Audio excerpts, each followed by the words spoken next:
नमस्कार, जोहार झारखंड देख रहे हैं आप और मैं आपके साथ रंजना रावत। दिल्ली में 2 दिवसीय इन्वेस्टर मीट का आयोजन किया गया, जिसमें मुख्यमंत्री हेमंत सोरेन उद्यमियों को झारखंड में निवेश के लिए आमंत्रण कर रहे हैं। इस इन्वेस्टर मीट में 1 लाख करोड़ का निवेश झारखंड लाने का लक्ष्य रखा गया है। साथ ही निवेश से राज्य में 5 लाख रोजगार के सृजन का लक्ष्य भी है।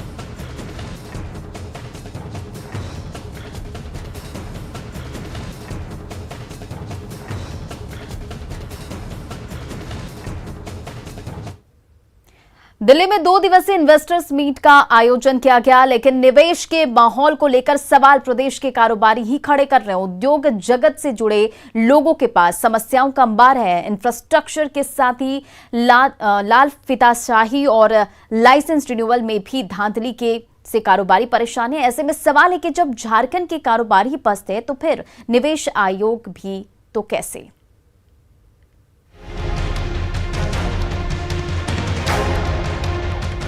झारखंड में नए इन्वेस्टर्स को लुभाने का खेल एक बार फिर शुरू हो गया है, लेकिन भरोसे के इस जाल में नए निवेशक कितना फंस पाएंगे और मुख्यमंत्री हेमंत सोरेन उनका विश्वास जीतने में कितने कामयाब हो पाएंगे, इसका परिणाम तो आने वाले 2 दिनों में नजर आएगा। लेकिन उससे पहले ये जानना जरूरी है कि प्रदेश में पहले से मौजूद इंडस्ट्री किस तरह की परेशानियों से जूझ रही है और सरकारी उदासीनता के कारण उनका अस्तित्व खतरे में क्यों है। दरअसल झारखंड में सिंगल विंडो सिस्टम फेल है, लैंड बैंक बेअसर साबित हो रहा है, बिजली पानी जैसी बुनियादी सुविधाओं की भी कमी है, प्रदूषण विभाग में भी कई फाइलें अटकी पड़ी हैं, सरकार की जरूरतों में लोकल इंडस्ट्री शामिल नहीं है, सब्सिडी के लाभ से टेक्सटाइल्स सहित कई कंपनियां वंचित हैं, एमएसएमई के लैंड ऑक्शन के लिए अलग से स्लॉट नहीं है, लैंड अलॉटमेंट में भी कई विसंगतियां हैं,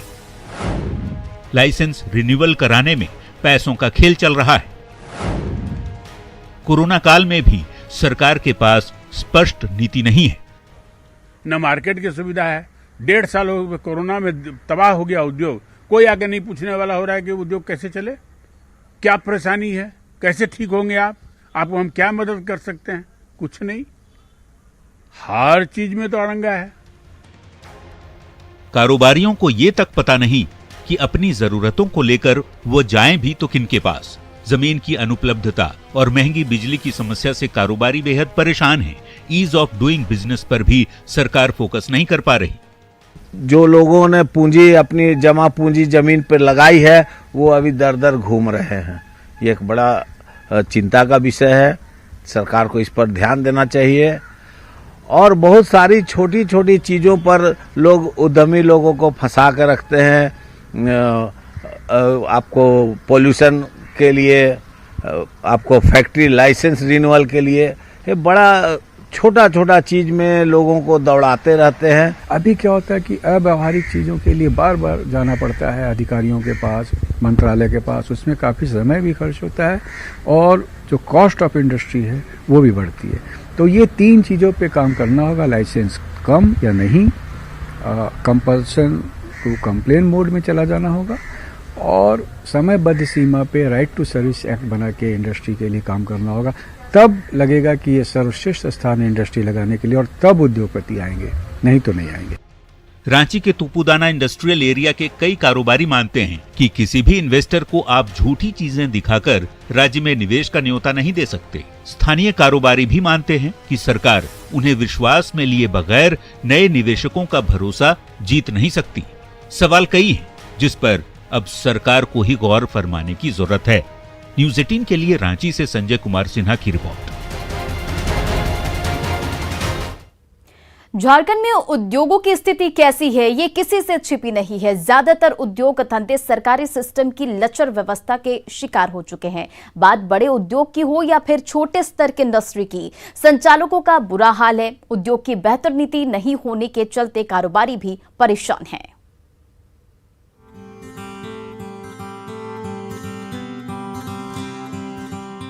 दिल्ली में बुलाई गई हेमंत सरकार की ये तीसरी इन्वेस्टर समिट है। बैठक में निवेश को न्योता दिया जाएगा, लेकिन झारखंड लघु उद्योग संघ ने सरकार से निवेश से पहले प्रदेश के सिंगल विंडो सिस्टम को दुरुस्त करने की मांग की है, ताकि उद्योगों की बेहतरी के साथ ही रोजगार के अवसर भी बढ़ सकें। ये सबको पहले ठीक करें। सिंगल विंडो नहीं काम करेगा तो एक पोल्यूशन की सर्टिफिकेट निकालना मुश्किल है, फैक्ट्री इंस्पेक्टर का लाइसेंस निकालना मुश्किल है, लोग उसके पीछे दौड़ते रहेंगे तो परेशान होंगे तो वो ईज़ ऑफ डूइंग बिजनेस वाली स्टेट नहीं है, ऐसा एक मैसेज बाहर चला जाएगा। तो ये बहुत ज़रूरी है सिंगल विंडो को दुरुस्त करना। झारखंड लघु उद्योग संघ से जुड़े लोगों का कहना है कि प्रदेश सरकार के सिस्टम में कई खामियां हैं जिन्हें जल्द दूर किए जाने की जरूरत है। इंडस्ट्री को लेकर सरकार से एक विशेषज्ञ टीम के गठन का सुझाव भी दिया जा रहा है। लोग एम्प्लॉयमेंट देते हैं, आफ्टर एग्रीकल्चर सेक्टर के बाद अगर कोई सेक्टर है जो सबसे ज़्यादा एम्प्लॉयमेंट देता है वो एमएसएमई सेक्टर है, और एमएसएमई सेक्टर को कभी भी इग्नोर नहीं किया गया है, किसी भी गवर्नमेंट में नहीं कर सकते हैं। हम तो यही कहते हैं, हर चीज़ के लिए एक्सपर्ट होता है। हमारी तबीयत खराब होती थी हम डॉक्टर के पास जाते हैं, सेम वे अगर मान लीजिए डॉक्टर या कंसल्टेंट जो होता है वो अच्छा एक एडवाइस दे सकता है, वो सरकार को भी एडवाइस दे सकता है।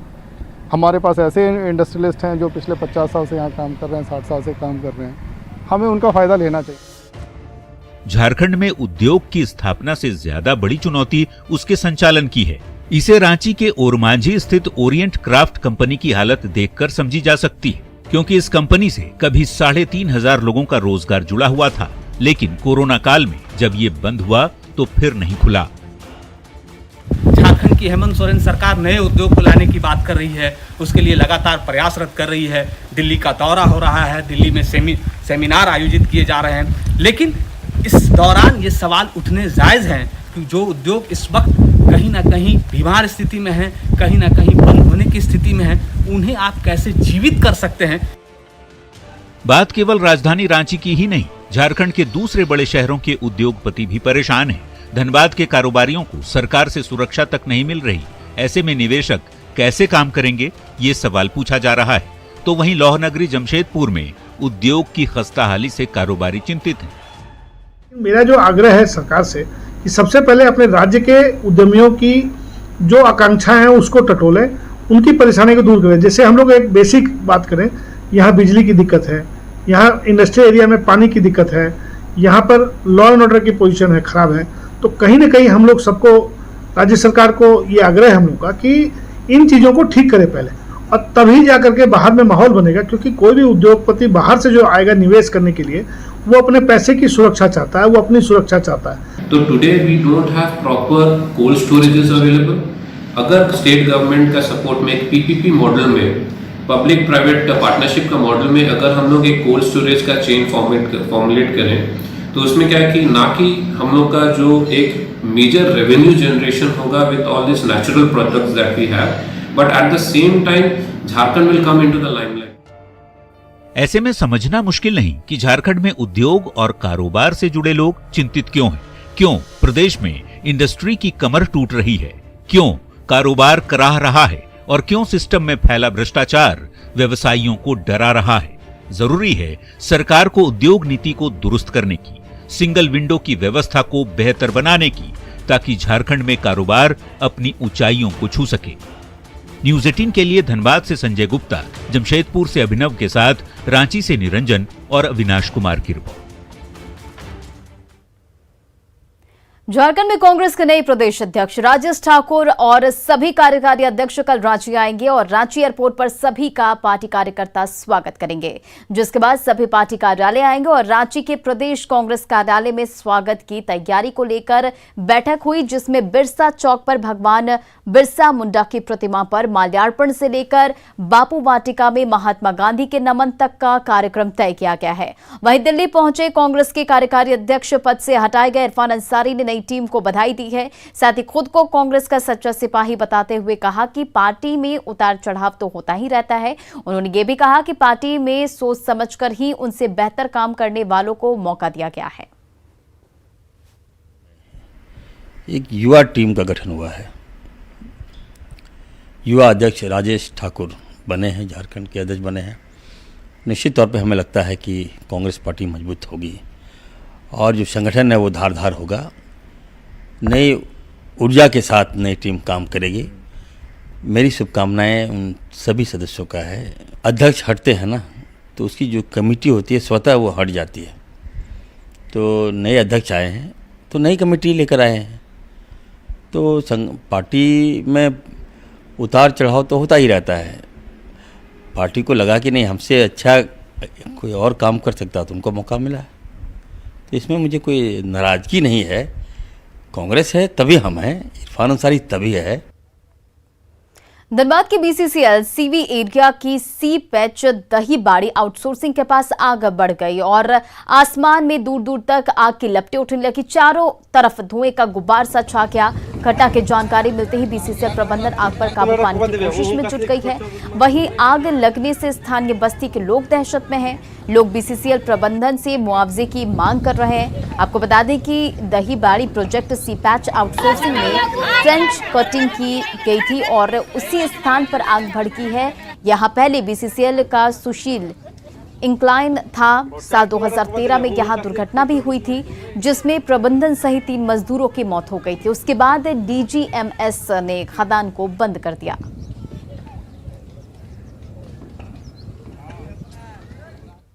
नहीं 10-11 घर है इधर का, हम लोग 11 घर है। दीजिए हम लोग चल जाएंगे यहाँ से। हम लोग किसी का लफड़ा में नहीं पड़ना है। हम लोग को घर का बदले घर चाहिए। हम लोगों को कोई मांग नहीं है, घर का बदले घर चाहिए बस। और हम लोगों को कुछ नहीं चाहिए।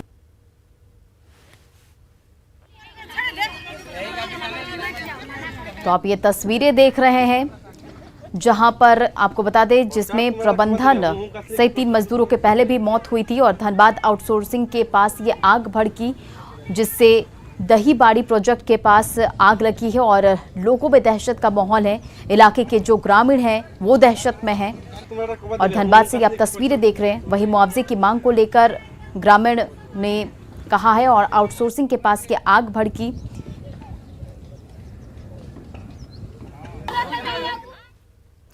साइबर अपराधियों के खिलाफ पुलिस को एक और बड़ी सफलता मिली है। देवघर के 4 थाना क्षेत्र के 17 साइबर अपराधियों को गिरफ्तार किया गया है जिनके पास से 1,30,800 रुपए cash, 27 mobile, 44 SIM card, 5 ATM card समेत कई सामान बरामद किए गए हैं।